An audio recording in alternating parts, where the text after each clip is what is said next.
My name is David Wessel, and the country I served in was Colombia. I was in the second group sent to Colombia, the ninth group in the world.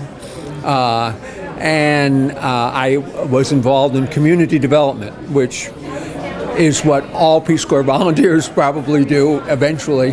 But my main projects were a town library that I worked with the women, young women of my village who wanted a town library. And the idea, of course, was to find out what the local people wanted for their community.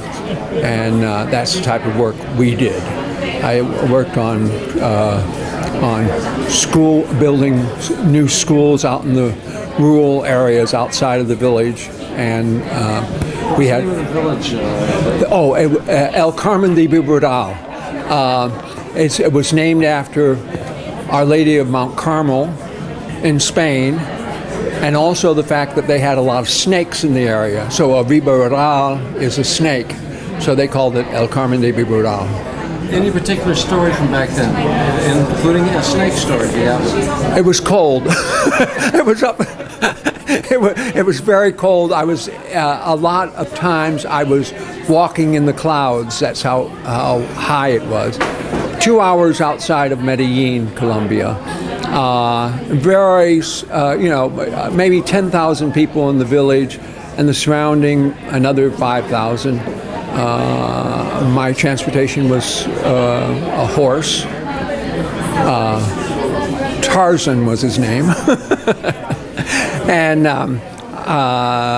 let's see, we had a seeding project with the children in the school, local school for trees, tree seeding. We did a little bit of road building. There was a small community over a couple of mountain ranges from the village, and we cut a road so that they could get their product to market on Saturdays and Sundays in the village, because they had to take 2 days to get into the market otherwise. So that was an interesting and big project. I got lost many times coming back from. Tell us a story about getting lost. Do you have a memory? Well, I had a partner at that time, which was rare because I ordinarily only was there by myself. But he wanted to transfer from his project or his locale to mine, and so we went out there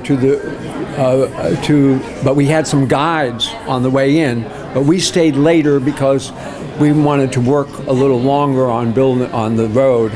And it was so by the time we got to leave, we got on our horses to come back, and we started to get lost, and we were scared that we would never find our way back. So we returned, and we spent the night with the people in the village, and then the next day they led us to the right way. So that was sort of an interest.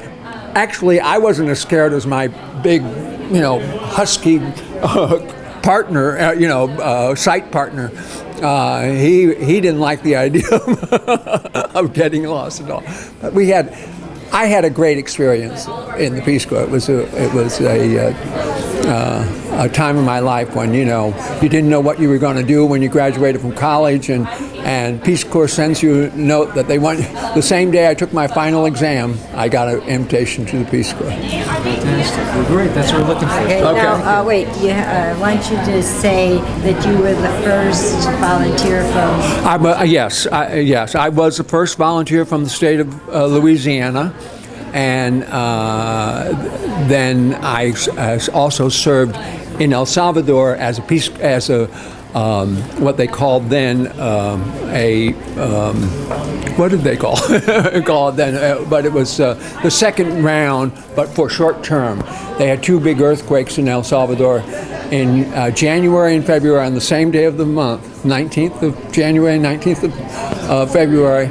and I went down to help rebuild housing for the policemen who lost their homes in the area, and they were very close to Peace Corps volunteers because they protected the young people who were in their villages, you know, where they have a national police corps program, a national police program where policemen live in the villages, you know, from where they live, but it's a national police force rather than okay.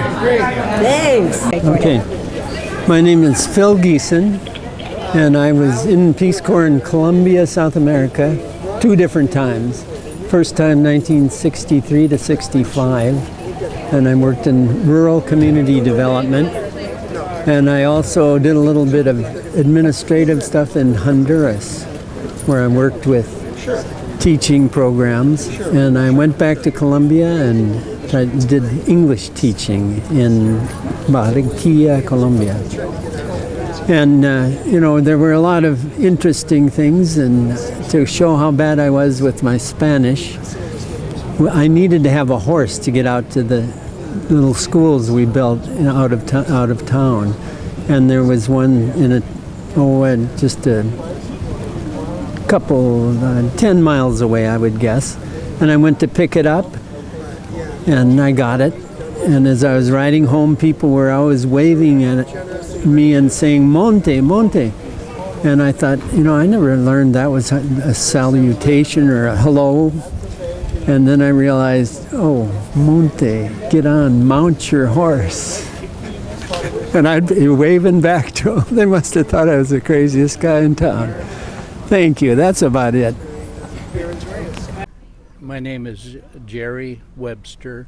I was in the Peace Corps Colombia from 1962 through 1964. And my original location was in the small village of Manaure, which was in the Departamento de Magdalena. And after that, I was appointed a volunteer leader and went to the Department of Caldas, the capital city of which was Manizales. And from there, I assisted volunteers throughout the primarily rural area of the Departamento de Caldas. Among the first or second day that I arrived in Manaure, which was rather high and very remote in the Andes, I was walking the village and I found this man with his family, and he had his foot exposed, and he had suffered a machete, very serious cut in between his toes of his feet. And so it was all swollen and dirty, and so I thought, oh, here's my chance to exercise my limited first aid experience. I ran to the house or where I was staying and fetched my bag of first aid stuff and went back and cleaned it, washed his foot, and then bandaged it up as best I could. So I felt it was interesting for a first experience among my first days, first or second day in that village. Neat, very good.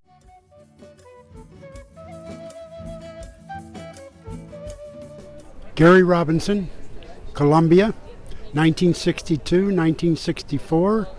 I lived in a village called Chapeton, which was 5 miles from Ibagué, Tolima. And I lived on one of Juan Valdez's experimental coffee farms. An anecdote. An anecdote would be the 8-hour mule ride we had to take to get to one of my veredas. Vereda is a small village. Okay, that's it. A little bit like that. Thank you.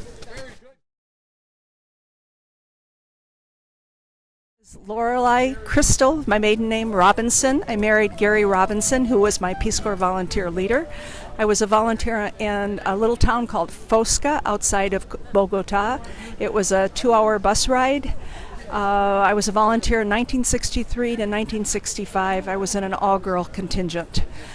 We were viewed as Kennedy women, and when we arrived at our site, everyone thought we were all relatives of Robert Kennedy. Jack Kennedy, sorry, wrong Kennedy. Okay, thank you. Okay, thank you.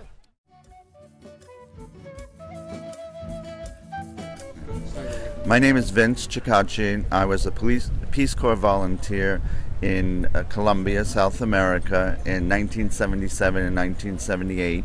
I was sent as a special education volunteer to work with the blind.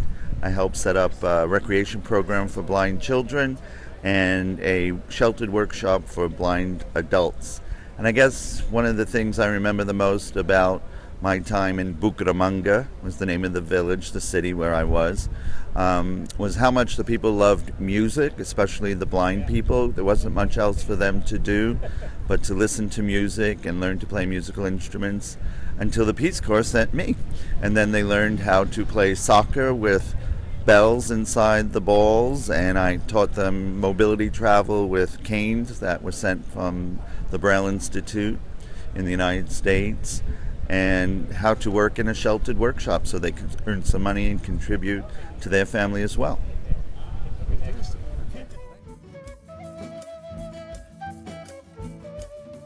Hi, my name is Ed Laden, and I was a Peace Corps volunteer in Colombia in 1967 and 1969. I spent the first year in Sagun, Cordoba, and the second year in Pasto